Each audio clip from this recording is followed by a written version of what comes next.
서울 외곽 70세 박준호의 하루. 박준호의 하루는 언제나 같았다. 해가 뜨면 자동으로 눈이 떠지고 해가 지면 자연스럽게 불을 끄는 살. 시계 소리도 냉장고의 윙윙거림도 이제는 배경음처럼 느껴졌다. 아침은 늘 라면이었다. 끓는 물 위로 김이 피어올라 천천히 사라질 때마다 그는 자신이 하루를 버텼다는 안도감 같은 걸 느꼈다. 하지만 그 기분도 잠시, 다시 침묵만이 남았다. 라면 국물이 식어가고 그는 멍하니 텔레비전을 켰다. 뉴스, 드라마, 쇼, 그리고 광고까지 어느 것도 흥미롭지 않았다. 그의 인생엔 이제 새로운 일이 없었다. 낡은 벽시계가 6시에서 멈춰 있었다. 그는 고치지 않았다. 고칠 이유가 없었다. 시간이란 건 이미 그를 떠난 지 오래였다. 그저 하루가 흘러가는 걸 바라볼 뿐이었다. 밤이 되면 그는 TV 앞에 앉았다. 매주 같은 시간, 복권 추천 방송을 보는 게 유일한 낙이었다. 번호가 하나씩 불릴 때마다 그는 의미도 모를 기대를 했다. 혹시 이번엔 나일까? 그 말은 입 밖으로 나오지도 못했다. 복권 추천 방송 밤 9시. 그날 밤 TV 속 사회자가 웃으며 말했다. 지금부터 이번 주 로또 당첨 번호를 발표합니다. 조명은 번쩍였고 공 안에서 숫자들이 튀어나왔다. 하나, 둘, 셋. 그는 습관적으로 복권을 들었다. 4, 12, 19, 31, 36, 45. 심장이 갑자기 빠르게 뛰기 시작했다. 설마. 그는 눈을 비볐다. 2번, 3번, 4번까지 확인했다. 번호는 전부 맞았다. 틀림없었다. 1등이었다. 23억 원. 그의 인생에서 처음으로 행운이 자신을 향해 웃고 있었다. 손끝이 떨렸다. 숨이 막혔다. 그는 의자에서 일어나 방 안을 천천히 돌았다. 그토록 바라던 순간이었는데 실감이 나지 않았다. 그는 조용히 복권을 내려다봤다. 종이 한 장 하지만 그 안에는 인생이 들어 있었다. 그는 무의식적으로 복권의 뒷면을 뒤집었다. 그 순간 그의 눈에 낯선 문장이 들어왔다. 이 복권은 당신의 시간을 되감습니다. 처음엔 인쇄 오류라고 생각했다. 농담 같았다. 하지만 이상하게 그 문장은 그를 불편하게 만들었다. 그는 한참 동안 그 글귀를 바라봤다. 글자는 잉크 냄새가 진하게 배어 있었고 마치 오래된 종이처럼 거칠었다. 시간을 되갚는다고? 그는 중얼거렸다. 하지만 곧 고개를 저으며 웃었다. 말도 안 되는 소리지. 새벽 3시. 방 안은 고요했다. 그는 의자에 앉은 채 잠들었다. 그때 낯선 소리가 들려왔다. 시계 초침이 거꾸로 돌고 있었다. 틱, 틱, 틱. 시간이 반대로 흐르고 있었다. TV 화면은 깜빡이며 흑백으로 변했고 창밖의 풍경이 달라졌다. 밖에는 오래된 버스가 지나가고 간판들은 세로로 글씨가 적혀 있었다. 그는 천천히 일어나 창문을 열었다. 공기 냄새가 달랐다. 휘발유 냄새와 석탄 냄새가 섞인 아주 오래된 공기였다. 책상 위 달력을 보았다. 그의 손이 멈췄다. 1979년 4월. 달력의 숫자는 진하게 박혀 있었다. 그는 숨을 내쉬며 거울을 봤다. 그 안에는 25의 청년이 서 있었다. 피부는 팽팽했고 눈빛은 강했다. 그는 자신의 얼굴을 만졌다. 이게 나라고? 손끝에서 느껴지는 감각은 너무나 현실적이었다. 그는 한동안 말을 잃었다. 1979년 봄 아침. 아침 햇살이 커튼 사이로 들어왔다. 새들의 울음소리가 방 안을 채웠다. 그는 문을 열고 마당으로 나갔다. 바람이 달랐다. 논에서 흙냄새가 올라오고 멀리선 학교 종소리가 들렸다. 세상은 다시 젊었다. 모든 것이 선명하고 생생했다. 그는 골목을 걷다 멈췄다. 마주 선 여자가 있었다. 꽃을 팔던 그녀 윤이었다. 기억 속 그대로의 미소, 그리고 그때처럼 햇살 아래에서 웃고 있었다. 그녀의 눈빛이 그를 스쳤다. 순간 시간이 멈춘 듯 조용해졌다. 그는 말을 잃었다. 그녀가 걸어가고 꽃향기가 남았다. 그는 손끝으로 허공을 쓸었다. 그 짧은 순간이 마치 인생의 전부처럼 느껴졌다. 그는 속으로 되뇌었다. 다시 시작할 수 있다면 이번엔 제대로 살아보자. 그날 밤 그는 조용히 책상에 앉았다. 복권은 이미 사라지고 없었다. 하지만 그의 기억은 선명했다. 이 복권은 당신의 시간을 되감습니다. 그는 이제 그것이 농담이 아니었음을 알았다. 정말로 시간은 되감겼다. 그리고 그에게 새로운 삶이 주어졌다. 그는 창문을 열고 멀리 달빛 아래의 눈을 바라봤다. 부모님은 아직 살아 있었고 첫사랑은 바로 그 옆 마을에 있었다. 이번엔 놓치지 않겠다고 다짐했다. 시간이 되감긴 건 기적이 아니라 마지막 기회였다. 그는 속삭였다. 이번엔 다르게 살겠다. 방 안의 시계 초침이 천천히 움직였다. 다시 앞으로 조용히. 그리고 그의 새로운 시간이 시작되었다. 되감긴 시간 1979년 4월 서울 외곽. 아침 햇살이 눈부셨다. 그는 아직 믿기지 않았다. 어제까지만 해도 낡은 원룸의 벽지를 바라보며 잠들었는데 눈을 뜨니 세상이 바뀌어 있었다. 공기는 따뜻했고 창밖의 풍경은 오래된 필름처럼 부드러웠다. 길가에는 나무로 된 전봇대가 서 있고 버스에는 옛날 광고가 붙어 있었다. 차창 너머로 보이는 세상은 그가 청춘이던 그 시절 그대로였다.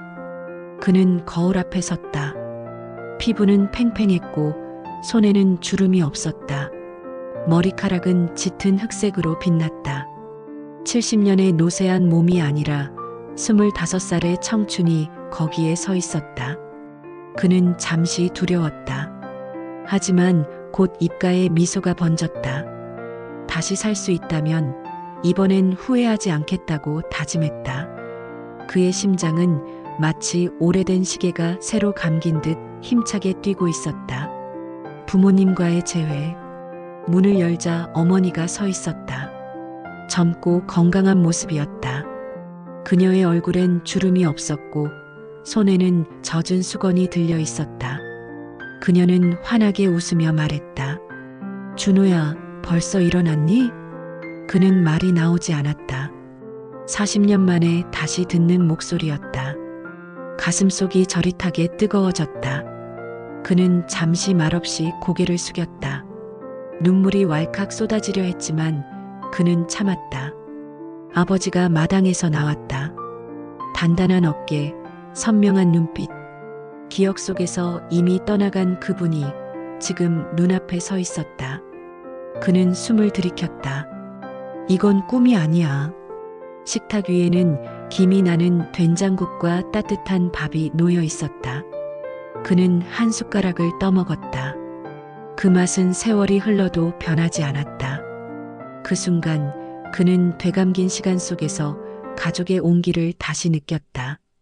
윤희와의 재회.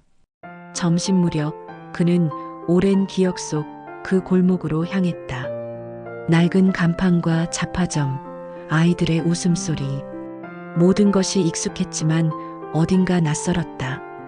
그리고 그때 눈앞에 한 여자가 걸어 나왔다. 하얀 블라우스에 긴 머리, 손엔 꽃바구니가 들려 있었다. 그녀가 그였다. 윤희. 그의 첫사랑, 그리고 세월 속에 잃었던 이름. 그녀는 미소 지으며 인사했다. 오랜만이에요, 준호 씨. 그의 입술이 떨렸다. 그녀의 목소리 하나에 잊고 있던 모든 감정이 되살아났다. 그는 어색하게 웃었다. 그래, 오랜만이네. 그녀가 건넨 꽃향기가 바람에 실려왔다. 그 향기는 그의 기억 속 봄날과 똑같았다. 그는 걸음을 멈췄다. 그녀가 멀어질 때까지 아무 말도 할 수 없었다. 마치 세상이 그 순간 멈춘 것 같았다. 그는 속삭였다. 이번엔 절대 놓치지 않겠다. 되감긴 시간 속 첫 기록. 그날 밤 그는 잠을 이루지 못했다. 책상 위에 오래된 수첩을 꺼내 썼다. 1973년 4월 3일. 다시 시작되었다. 그는 자신의 손글씨를 오래 바라봤다. 70년의 인생을 다시 쓸 기회가 왔다. 하지만 이번에는 다른 방향으로 나아가야 한다고 생각했다. 그는 창문을 열고 밖을 바라봤다. 별빛은 선명했고 하늘은 맑았다. 멀리서 개 짖는 소리가 들렸다. 모든 것이 평화로웠다. 그는 오랜만에 살아있다는 감각을 느꼈다. 하지만 복권은 사라지지 않았다. 책상 한쪽에 놓인 종이 한 장, 그 위엔 희미하게 남은 글씨가 빛나고 있었다. 이 복권은 당신의 시간을 되감습니다. 그는 그 빛을 바라보다 눈을 감았다. 이번엔 후회하지 않겠다. 그 말과 함께 방 안이 고요해졌다. 시계 초침은 천천히 앞으로 움직였다. 시간은 되감겼지만 인생은 다시 시작되고 있었다. 자막. 며칠 뒤 봄 아침, 새로 시작된 일상. 며칠이 지나자 그는 이 세계에 익숙해졌다. 몸은 젊고 세상은 활기찼다. 그는 길을 걸을 때마다 사람들의 웃음소리에 귀를 기울였다. 모든 것이 새로웠고 모든 것이 다시 태어난 듯했다. 하지만 그 속에서도 그는 조심스러웠다. 하나라도 잘못 바꾸면 또 다른 균형이 무너질지도 모른다는 예감이 있었다. 그래서 그는 일부러 작은 일부터 시작했다. 이웃의 일을 도와주고 친구의 부탁을 들어줬다. 그는 그렇게 조금씩 자신을 바꿔갔다. 밤이 되면 그는 수첩에 하루를 기록했다. 오늘은 웃을 수 있었다. 그 문장 하나에 그는 위안을 느꼈다. 복권의 글씨는 여전히 희미하게 빛났다. 그는 그것을 보며 생각했다. 이건 경고일까 아니면 기회일까? 아무도 알 수 없었다. 다만 그는 지금 되감긴 시간 속에서 다시 살아가고 있었다. 다시 걷고 다시 숨쉬고 다시 사랑을 느끼고 있었다. 밤하늘 아래 달빛이 마당을 비췄다. 그는 의자에 앉아 하늘을 바라봤다. 별들이 고요히 떠 있었다. 그는 문득 미소 지었다.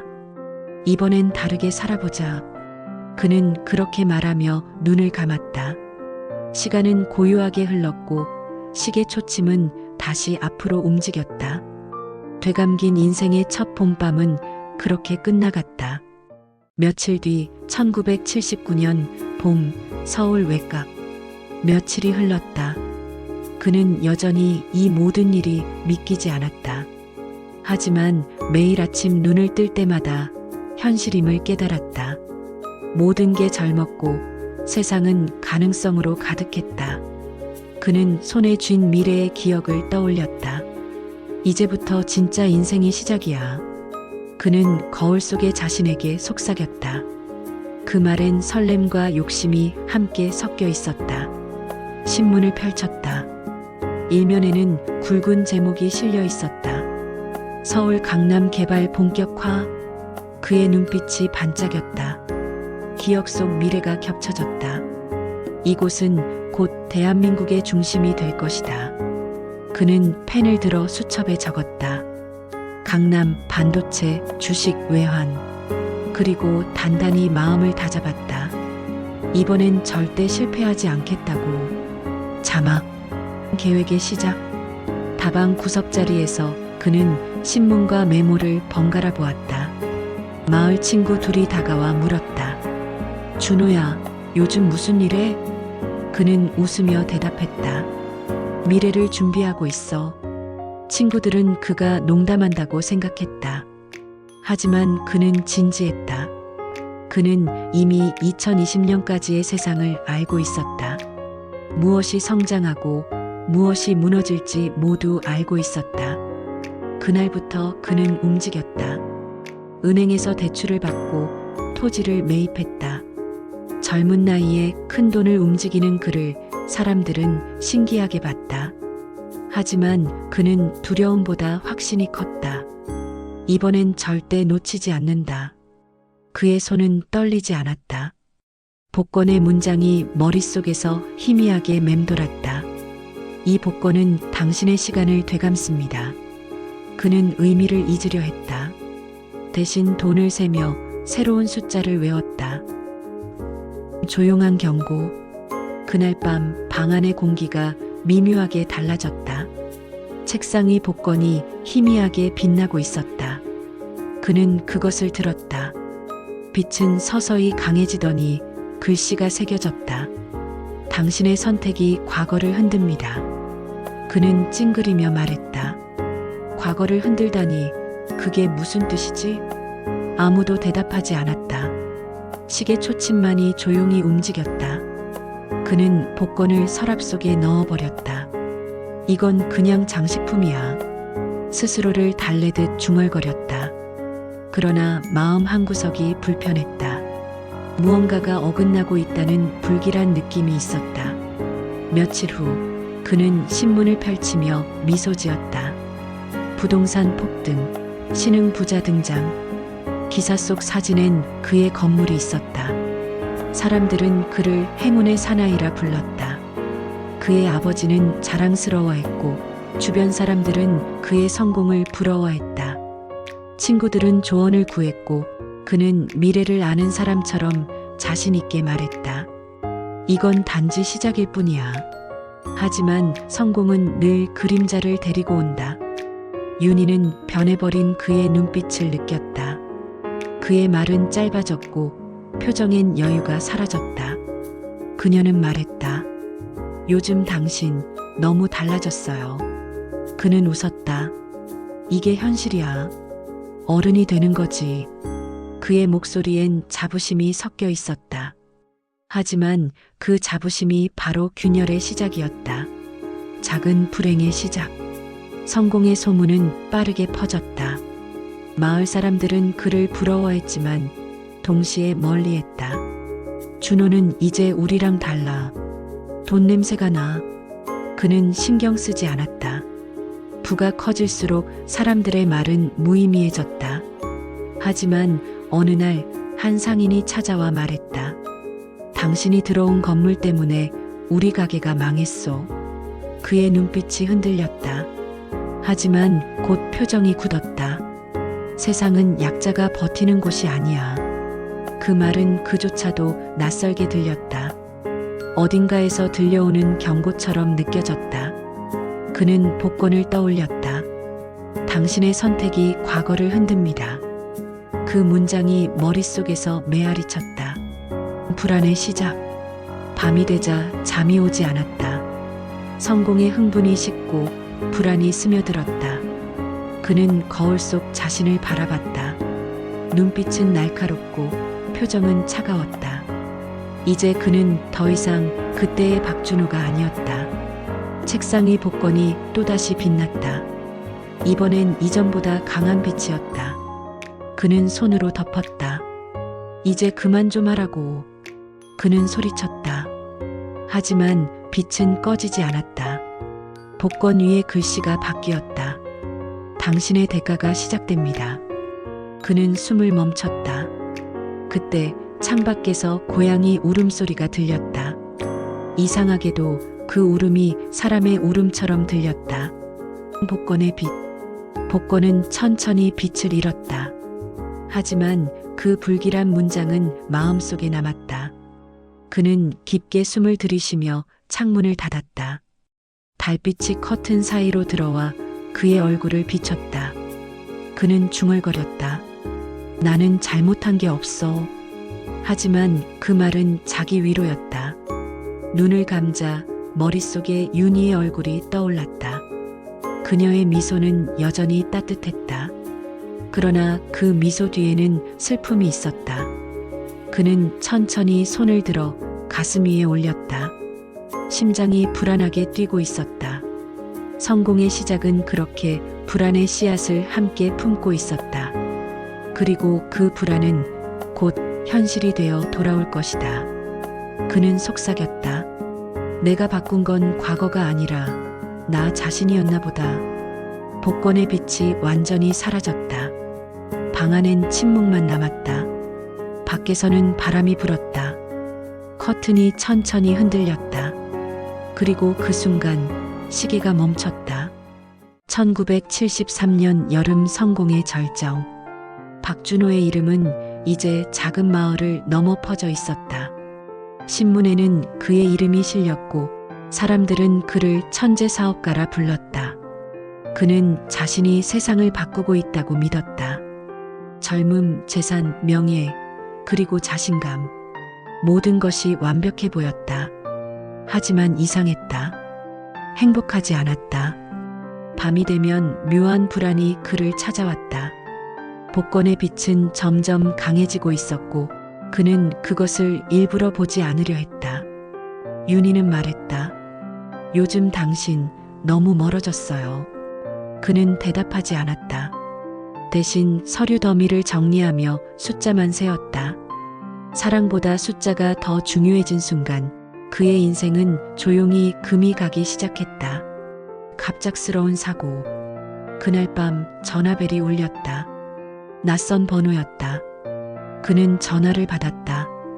그리고 그 순간 세상이 멈췄다. 아버지가 쓰러지셨습니다. 그는 병원으로 달려갔다.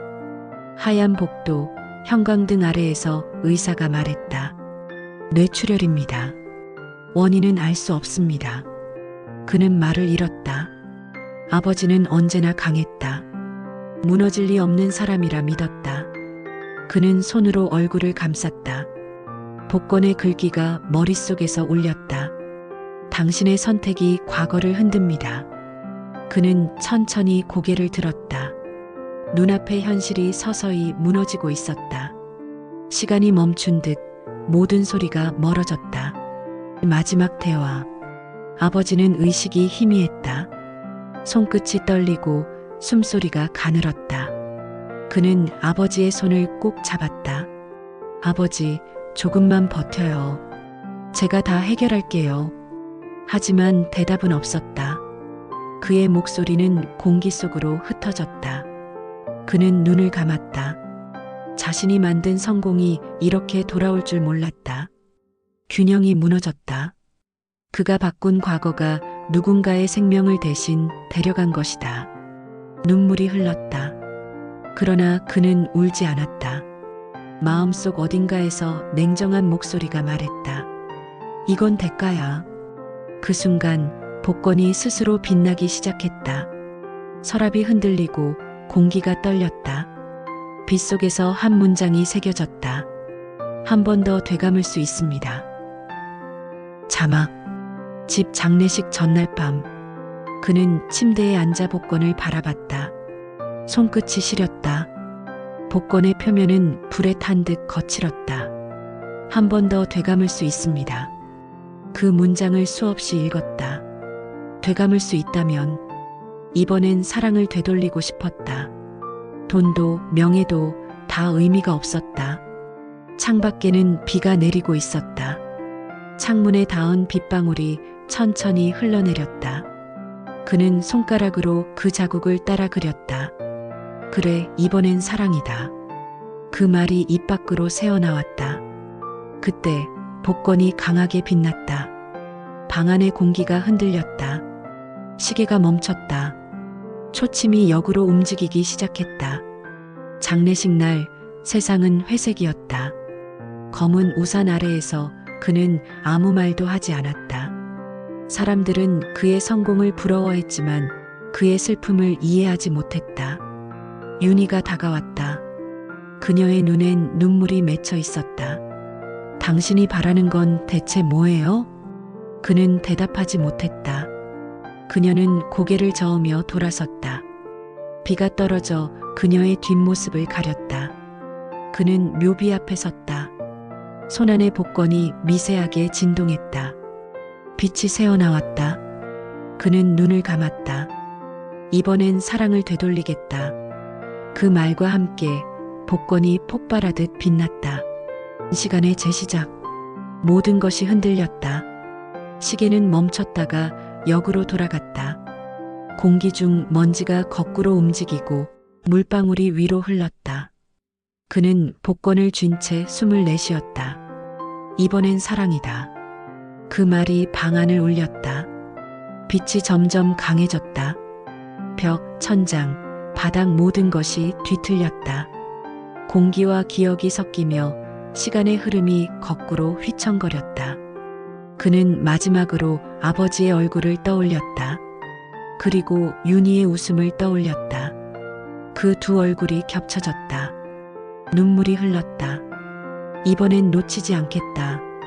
그 말과 함께 세상이 하얗게 물들었다. 빗속의 결심. 모든 빛이 사라지고 방 안은 고요했다.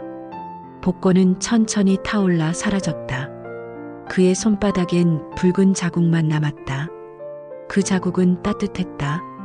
마치 새 생명의 온기처럼. 그는 숨을 내쉬었다. 눈을 감고 천천히 미소 지었다. 시간이 완전히 멈추기 직전 그는 마지막으로 속삭였다. 이제 진짜 나로 살겠다. 그 순간 시계 초침이 다시 움직였다. 하지만 이번엔 앞으로가 아니라 완전히 새로운 방향으로. 시간의 되감김이 완성되었다. 그는 다시 태어났다. 그러나 이번에도 무엇을 잃게 될지는 아직 모른다. 다음 화 예고. 그는 믿었다. 시간을 되감으면 인생을 바꿀 수 있다고. 그러나 시간은 거래가 아니었다. 얻는 만큼 잃는 법이었다. 그의 두 번째 인생은 이제 막 시작됐다. 그리고 첫 번째 대가가 다가오고 있었다.